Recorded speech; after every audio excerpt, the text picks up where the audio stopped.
Hi hello people, welcome back to our channel. మన ఛానల్ని ఇంకా ఎవరైనా కొత్తగా చూస్తున్న వాళ్ళైతే ఖచ్చితంగా సబ్స్క్రైబ్ చేసుకొని లైక్ చేసుకొని చూడండి. ఈరోజు టాపిక్లోకి వెళ్ళిపోదాం. ఇంకా శివ కార్ డ్రైవ్ చేస్తూ ఇంటికి వెళ్ళగానే సునంద, గిరిజ, రాధ పరిగెత్తుకుంటూ బయటకు వచ్చారు. శివ అమ్మ మీద ఒక చెయ్యి వేస్తూనే వేగంగా వచ్చిన రాధాని ఒక చేత్తో దగ్గరకు తీసుకొని, ఏంటా పరుగులు, నెమ్మదిగా నానా అని అన్నాడు ప్రేమగా. సునంద కొడుకు వంటి మీద దెబ్బలు చూసి ఏడుస్తూనే ఇంకా రెండు కొడుతూ, నీకు అసలు బుద్ధి ఉందా, ఇలా గొడవలకు వెళ్ళి ఒళ్ళు హూనం చేసుకుంటావా, ఇందుకైనా నేను కని ఇంత ప్రేమగా పెంచింది, ఎక్కడన్నా తగలరాని చోటు తగిలితే ఈ అమ్మ ఏమైపోతుందో అన్న ఆలోచన ఉందా అంటూ ఏడుస్తూనే మధ్య మధ్యలో వాయిస్తూనే ఉంది. మమ్మీ నాకేం కాలేదు, ఇవి చిన్న దెబ్బలే, తగ్గిపోతాయి, అయినా వాళ్ళు కన్నా నువ్వే గట్టిగా కొడుతున్నావు తెలుసా అని అన్నాడు శివ నవ్వుతూ తల్లిని కౌగిలించుకొని. పెద్దబాబు, ఏది ఏమైనా నువ్వు అలా ఒక్కడివే వెళ్ళడం మాకసలు నచ్చలేదు. వెళ్ళేటప్పుడు నన్ను తీసుకువెళ్తే సరిపోయేది కదా, నేను చెప్పేదాన్ని ఒక్కొక్కడి పని, వాళ్ళ కళ్ళల్లో ఇంత కారం కొట్టేదాన్ని, చపాతీ కర్రతో వాళ్ళ తల పగల కొట్టేదాన్ని, ఒక్కొక్కడిని చెరుకు గడ విరిచేసినట్లు విరిచేసేదాన్ని అంటూ చీర కొంగుని తిప్పి దోపుకుంటూ ఆవేశంగా అంది గిరిజ. అది చూసిన శివ, అప్పుడు వద్దని ఆపేస్తావేమో అని చెప్పలేదు పిన్ని, నువ్వు ఇంత కోఆపరేట్ చేస్తావని తెలిస్తే అప్పుడే తీసుకువెళ్ళేవాణ్ణి. ఇట్స్ ఓకే, నెక్స్ట్ టైం ఇద్దరం వెళ్దాం అని అన్నాడు శివ గిరిజ వైపు చూసి. అది చూసిన శక్తి, రాధ, సునంద చేత్తో తల కొట్టుకున్నారు. రాధ తల్లి వైపు చూసి, ఏంటి మమ్మీ నువ్వు అలా వెళ్ళకూడదు అని చెప్పాల్సింది పోయి నేను కూడా వస్తాను అని చెప్తున్నావు అని అంది కోపంగా. నీకు తెలియదే, అలాంటి వాళ్ళను ఇలాగే కొట్టాలి, అప్పుడే జమీందారు కుటుంబంతో పెట్టుకుంటే ఎలా ఉంటుందో వాళ్ళకి బాగా తెలిసి వస్తుంది. పైగా నేనుంటే పెద్దబాబుకి ఏమవుతుంది అని అంది గిరిజ శివాని చూస్తూ. ఇద్దరు వారికి వారే కరెక్ట్ అన్నట్లు వేలు చూయించుకొని హైఫై ఇచ్చుకున్నారు. అది చూసిన పద్మ, చాలే పిన్ని, కొడుకు బాగానే పిన్ని బాగానే కొడుకులు బాగానే సరిపోయారు, ఇంట్లోకి పదండి, కాస్త వేడి నీళ్లతో స్నానం చేయకన్నా.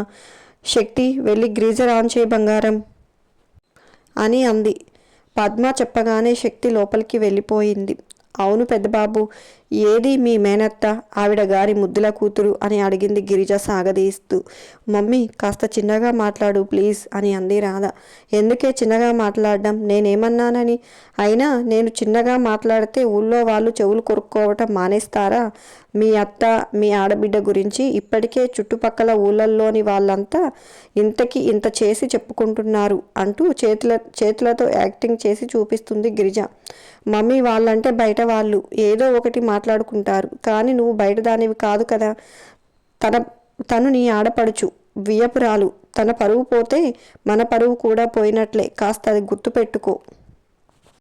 ఏదున్నా ఇంట్లో మాట్లాడు, అది కూడా మెల్లిగా, మన మాటలు ఇంటి గోడలు దాటి బయటకు వస్తే ఊళ్ళు దాటిపోతాయి అని అంది రాధ. ఇంట్లోకి వెళ్ళే లోపు మీ నాని వచ్చేస్తుంది, ఇంకా తను వచ్చాక మాకు మాట్లాడే అవకాశం ఎక్కడుంటుంది నా బొంద, అప్పుడు మేం మూగవాళ్ళు రోల్ ప్లే చేస్తాం కదా, అందుకే ఈలోపు నా కడుపులో ఉన్నది కక్కేయాలని ఏదో రెండు మాటలు అంటున్నాను, దానికే ఓ తెగ బాధపడిపోతున్నావు. అయినా నాకెందుకులే, నువ్వు మీ అత్త మీ ఆడపడుచులు కింద మీద పడండి, ఎవరెలా పోతే నాకేంటి అంటూ, పద పెద్ద బాబు, మనం వీళ్ళని బాగు చేయలేము, వాళ్ళ తిప్పలేవో వాళ్ళు పడతారు, వాళ్ళ కోసం ఆలోచించి మనం ఇలా ఒళ్ళంతా పులిహోర చేసుకొని అవి చాలవన్నట్లు మళ్ళీ నాలుగు మాటలు తిప్పి మనల్నే అనిపించుకోవాలి. మనకి అవసరమా ఈ బాధలు, అందుకే నా మాట విని కాస్త ఉడుకు నీళ్లు పోసుకొని ఒక ముద్ద తిని హాయిగా పడుకో, అప్పుడు వాళ్ళ జీవితాలు కుక్కలు చింపిన విస్తరాకులు అవుతాయి. అయినా ఎవరెలా పోయినా మనకేంటి, మనం గుట్టుగా ఉందాం, ఏ అల్లరి గొడవలు లేకుండా అంటూ శివ చేయి పట్టుకొని లోపలికి తీసుకుపోయింది గిరిజ. అమ్మ అందరినీ కాదు, కానీ ఈ అత్తయ్య సుహానా ఏం చేస్తున్నారు, అసలు కొంచెమన్నా మతి ఉందా, వాడితో వీళ్ళకేంటి అని అనుకుంటూ ఉండగానే వంశీ ఫోన్ చేశాడు. ఫోన్ లిఫ్ట్ చేసి, హలో బావా అని అంది రాధ. ఏంటి రాధా, ఏమైంది, ఏంటి ఈ న్యూస్ అని అడిగాడు వంశీ కోపంగా. ఏం న్యూస్ బావా అని అంది రాధ ఆశ్చర్యంగా. టీవీ ఆన్ చేసి చూడు, నిమిషానికి 100 సార్లు బ్రేకింగ్ న్యూస్ అంటూ ఏదో చెప్తున్నారు, నేను నాన్న ఇప్పుడే బయలుదేరి వస్తున్నాము అని ఫోన్ పెట్టేశాడు వంశీ. ఆ మాటలు వినగానే రాధ ఇంట్లోకి వెళ్ళి టీవీ ఆన్ చేసి చూసింది. శివ విరాట్తో కలబడటం దగ్గర నుంచి ఊళ్ళో వాళ్ళు పోలీసులు వచ్చి ఇంటికి వచ్చే వరకు జరిగిందంతా తిప్పి తిప్పి చూపిస్తున్నారు. గొడవకి కారణం చూసి రాధా చేతిలో రిమోట్ జారిపోయింది. విరాట్కి సుహానాకి మధ్య ఏదో సంబంధం ఉన్నట్లుగా చాలా దారుణంగా చూపిస్తున్నారు. కావాలని సుహాన మంత్రి గారి తోట బంగ్లాకి వెళ్ళినట్లు అది తెలిసిన శివ అక్కడికి వెళ్ళి నిలదీస్తే మాట మాట పెరిగి గొడవ పెద్దదైనట్లు ఏవేవో వాళ్ళకి నచ్చినట్లు రాసేస్తున్నారు. ఇంత జరిగిన తర్వాత శకుంతలాదేవి మనవరాల్ని మంత్రిగారి అబ్బాయికి ఇవ్వడానికి సిద్ధపడుతుందా, లేదంటే మనవడి కోసం మినిస్టర్ని ఈసారి ఎలక్షన్స్లో ఓడిస్తుందా తెలుసుకోవాలి అనుకుంటున్నారా? అయితే చూస్తూనే ఉండండి అంటూ వస్తున్న వార్తలు చూసి సోఫాలో కూర్చుండిపోయింది రాధ. ఇప్పుడు మోయించు ఈ ఛానల్ వాళ్ళ నోళ్ళు అని అంది గిరిజ కూతురి వైపు చూసి. ఆ న్యూస్ చూసి శక్తి, సునంద, పద్మ అందరూ షాక్ అయ్యారు. గిరిజ కూడా కొద్దిగా షాక్ అయినా అది కవర్ చేసుకుంటూ ఇలాగే జరుగుతుంది అని నాకు ముందే తెలుసు, అందుకే చెప్పాను అని అంది అందరి వైపు చూసి. వాష్రూమ్లో నుంచి శక్తి టవల్ అన్న శివ అరుపులు వినిపించి పరిగెత్తుకుంటూ లోపలికి వెళ్ళింది శక్తి. శివాకి టవల్ ఇచ్చి బెడ్ మీద కూర్చొని 2 చేతులతో తలపట్టుకొని, ఎంత పని చేసావే సుహాన, ఇంత అల్లరిపాలు అయిపోతావు అంటూ బాధపడుతూ ఉండగానే బయటకు వచ్చిన శివ శక్తి అలా కూర్చోవటం చూసి ఏమైందే అని అన్నాడు. ఎందుకు అలా కూర్చున్నావు, ఏదో కొంపలు పోయినట్లుగా అని అన్నాడు. ఆల్రెడీ మంట అంటుకుంది శివ, అయినా నీకు మైండ్ పనిచేస్తుందా లేదా అని ఒక్కసారిగా పైకి లేచి శివ మెడ మీద వేళ్లతో గుచ్చుతున్నట్లుగా కోపంగా అడిగింది శక్తి. ఓయ్, పూనకం ఏమైనా వచ్చిందా అని అడిగాడు శివ శక్తి వైపు చూసి. నాకేం రాలేదు, నీకు వచ్చే చేసావుగా శివతాండవం, ఇప్పుడు చూడు ఎంత అల్లరిపాలవుతున్నావో అని అంది శక్తి కోపంగా. ఏం చూడాలి అని అన్నాడు శివ కోపంగా. న్యూస్ ఛానల్స్ ఎలా ఏకేస్తున్నారో చూడు, సుహానా గురించి చాలా చండాలంగా చూపిస్తున్నారు అంటూ ఏడుస్తూ శివాని కౌగిలించుకుంది శక్తి. శక్తి చుట్టూ చెయ్యి వేసి వాట్ అన్నాడు శివ ఆశ్చర్యంగా. అది అక్కడకు వెళ్తుంది అని తెలిసినప్పుడు మామయ్యకో అమ్మమ్మకో చెప్పి ఉంటే సరిపోయేది కదా శివ. ఇప్పుడు చూడు నీ ఆవేశం నీ కోపం ఎంతవరకు తెచ్చాయో అని శక్తి ఏడుస్తూ ఉండగానే శివ హాల్లోకి వెళ్ళి టీవీ పెట్టబోయాడు. సునంద కొడుకుని టీవీ పెట్టనివ్వకుండా, ఇంకా చాలు శివ, నీకు పుణ్యం ఉంటుంది, నువ్వు కాస్త ప్రశాంతంగా కూర్చో, మీ నాని డాడీ వచ్చే వరకు నువ్వు ఇంట్లో నుంచి కదిలావంటే నా శవాన్ని చూస్తావు అంది ఖచ్చితంగా చెప్తూ. మమ్మీ అన్నాడు శివ.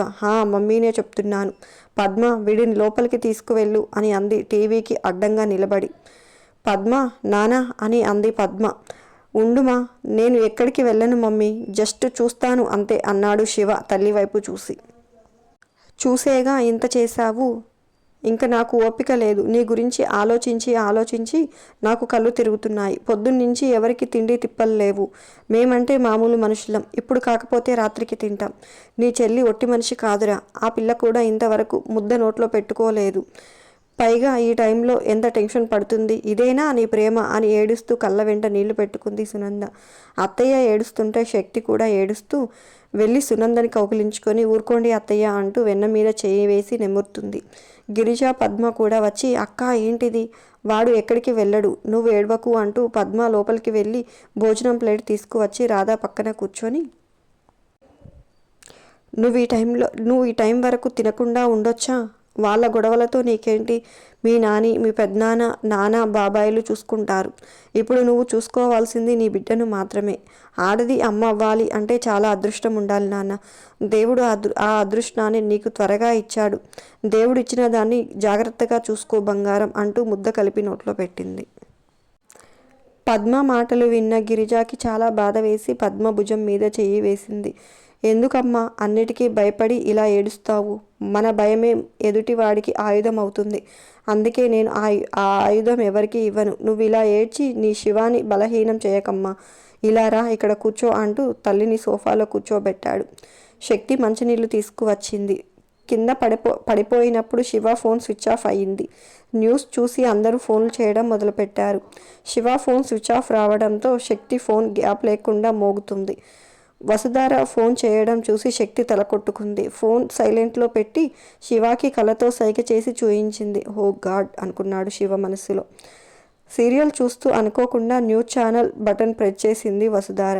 టీవీలో శివాని చూడగానే హాయ్ అల్లుడు, మా అల్లుడు సినిమా హీరో ఎప్పుడయ్యాడు అనుకుంటూ సంతోషంగా చూస్తున్న వసుధార మొహంలో రంగులు మారిపోయాయి. వెంటనే టీవీ కట్ చేసి వెళ్ళి అత్తయ్యలు తులసి జానకమ్మలతో విషయం చెప్పింది. వాళ్ళు వసుంధర వైపు ఆశ్చర్యంగా చూస్తూ ఏం మాట్లాడుతున్నావే, పిచ్చేమైనా పట్టిందా, పొద్దున ఏం తిన్నావు, ఇలా తికతికగా మాట్లాడుతున్నావు అని అంది జానకమ్మ. అయ్యో అత్తయ్య, నేనేం తినలేదు, నాకేం పిచ్చి పట్టలేదు. మీరు నన్ను తర్వాత తిట్టొచ్చు కానీ మామయ్య గారికి టీకి వచ్చే టైం అయ్యింది.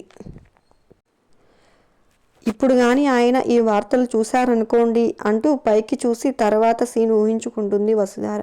రామ్మోహన్ రావు గోడకు ఉన్న పెద్ద కత్తిని తీసుకొని వచ్చి తనని నరికేస్తున్నట్లుగానే వామ్మో అని పెద్దగా అరిచి కాపాడండి అత్తయ్య, కాపాడండి అత్తయ్య, కాపాడండి బాబోయ్, నాకు ఇప్పుడే చావాలని లేదు నాయనోయ్, నా పిల్లలు ఇంకా చిన్నపిల్లలు అంటూ వాళ్ళని అసలు ఊపిరి ఆడనివ్వకుండా భయపెట్టేసింది. జానకమ్మ కోడల్ని ఒక్కటి వేసి, ముందు నువ్వు నోరు ముయ్యవే, ఇలాగే వాగావంటే మీ మామయ్య గారు కాదు నేను చంపేస్తాను అని అంటూ ఏంటక్కా ఇదంతా, వదినకి మినిస్టర్ వాళ్ళకి ఏంటి సంబంధం, ఇదంతా ఏంటక్కా అని అడిగింది బాధగా. అదే నాకు అర్థం కావడం లేదు జానకి, ఒకసారి శివాకి ఫోన్ చేయి అని అంది తులసమ్మ. వసుధార శివాకి ఫోన్ చేసింది. ఫోన్ స్విచ్ ఆఫ్ రావడంతో ఎంత పని చేసావల్లుడు, ఆ రకంగా హాలీవుడ్ రేంజ్లో ఫైట్లు చేసి ఆ ఫోన్ ఎక్కడ పడి పచ్చడయ్యిందో దేవుడా అని రాగాలు మొదలుపెట్టింది వసుధార. ఒసేయ్, ఆ రాగాలు ఆపు, వాడి ఫోన్ లేకపోతే శక్తికి ఫోన్ చేయి అని అంది జానకమ్మ. వసుధార శక్తి ఫోన్కి ఫోన్ చేసింది. కానీ లిఫ్ట్ చేయకపోయేసరికి అత్తయ్య, ఇంత గొడవ జరిగితే మనమే ఇలా ఉన్నాం, ఇంకా వాళ్ళు ఎలా ఉన్నారు, ఇప్పుడు ఏం జరిగిద్దో తెలుసుకునే కన్నా మన ఇంట్లో సేమ్ ఇలాంటి సీన్ రిపీట్ కాకుండా చూసుకుంటే మంచిది కదా అని వసుంధర అంటూ ఉండగానే జానకి టీ తీసుకురా అన్న రామ్మోహన్ రావు పిలుపు వినిపించగానే అందరికీ పై ప్రాణాలు పైనే పోయాయి. జానకి లేచి కిచెన్లోకి వెళ్ళింది. అక్కడే ఏం చెయ్యాలా అని ఆలోచించుకుంటున్నారు.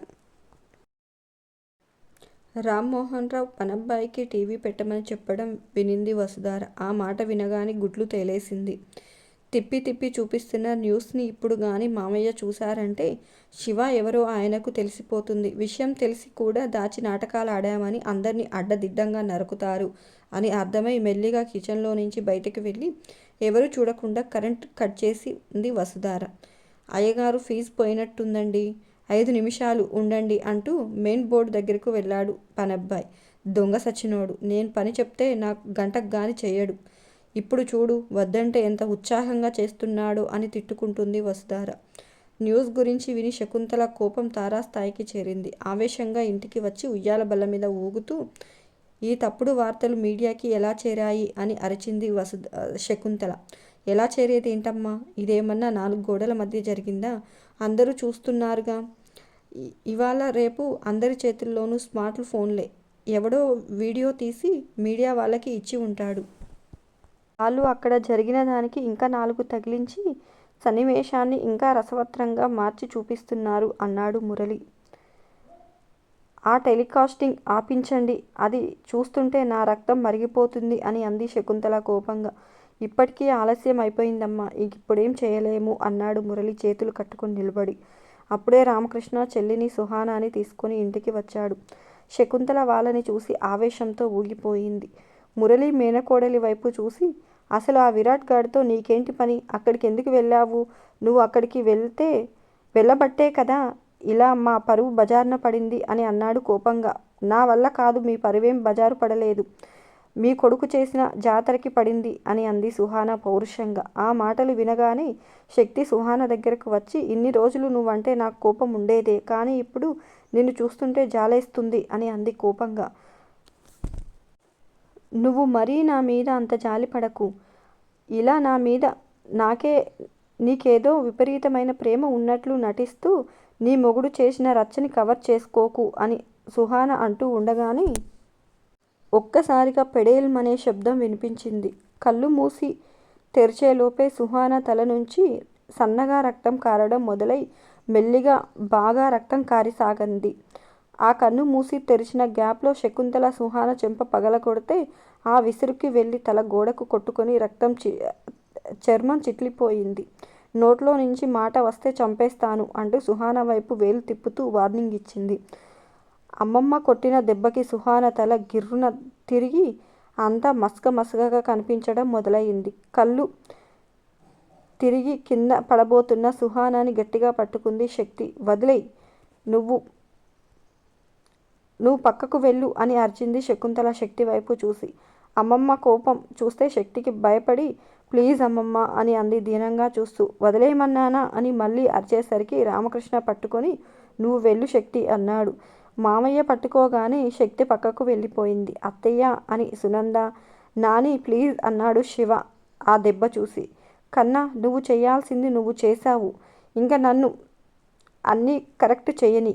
జరిగింది ఏంటి, అక్కడ వస్తున్నది ఏంటి, ఇదంతా ఇది అక్కడికి వెళ్ళబట్టేగా నాకిప్పుడు తెలియాలి. ఇక్కడ ఇది అక్కడికి ఏం చేయడానికి వెళ్ళిందో. నన్ను మాట్లాడనివ్వండి, మీరెవ్వరూ మధ్యలో రాకండి అని కోపంగా అరిచింది శకుంతల. అమ్మ రక్తం వస్తుంది, చిన్నపిల్ల తెలియక పొరపాటు చేసింది, ఈ ఒక్కసారికి క్షమించి వదిలేయమ్మా అన్నాడు రామకృష్ణ బాధగా. పరివే పోయిన తర్వాత కాస్త రక్తం పోతే ఏం చచ్చిపోదులే పెద్దబాబు, నువ్వు దాని మీద ఎక్కువ జాలి చూపించకు. ఇంత జరిగాక కూడా అది ఎంత ధైర్యంగా ఎదురు మాట్లాడుతుందో చూశావుగా. అది ఏమీ చిన్నతనంలో తెలియక చేయలేదు, అన్నీ తెలిసే తిండి ఎక్కువై కొవ్వు పట్టి చేస్తుంది. నేను వదిలేస్తాను ఆ కొవ్వు అంతా, మీరు మాట్లాడకండి కాసేపు అని అంది శకుంతల. అది చూసిన రేవతి రక్తం కారకుండా బయట చెంగు అడ్డుపెట్టి అమ్మా నీ కాళ్ళు పట్టుకుంటాను, ఈ ఒక్కసారికి క్షమించమ్మా, చిన్నపిల్ల ఏదో తెలియక చేసింది అని ఏడ్చి బ్రతిమలాడింది. అది చిన్నపిల్ల అయితే నీ బుద్ధి ఏమైందే, నువ్వు కూడా చిన్నపిల్లవేనా? కూతురు ఇలాంటి సిగ్గుమాలిన పనులు చేస్తుంటే తప్పని మందలించాల్సింది పోయి అది తానా అంటే నువ్వు తందానా అంటూ అని డిస్కో డ్యాన్స్ తొక్కుతావా? వాడి తోట బంగ్లా దగ్గర మీకేం పని అని అడిగింది శకుంతల కోపంగా. ఆ మాట విన్న రేవతి మౌనంగా కూర్చుంది. అడిగిన దానికి సమాధానం చెప్పవేమే అని అంది శకుంతల రేవతి వైపు అడుగు వేయబోతూ. అది చూసిన రేవతి ఒక్కసారిగా గుండె ఆగిపోయి వద్దమ్మా కొట్టొద్దు, చెప్తాను అంటూ రెండు చేతులు అడ్డం పెట్టి కళ్ళు మూసుకొని ఏడ్చింది. వింటున్నాను చెప్పు అని అంది శకుంతల. అంతేనండి ఈ రోజుటికి వీడియో. నచ్చిందా?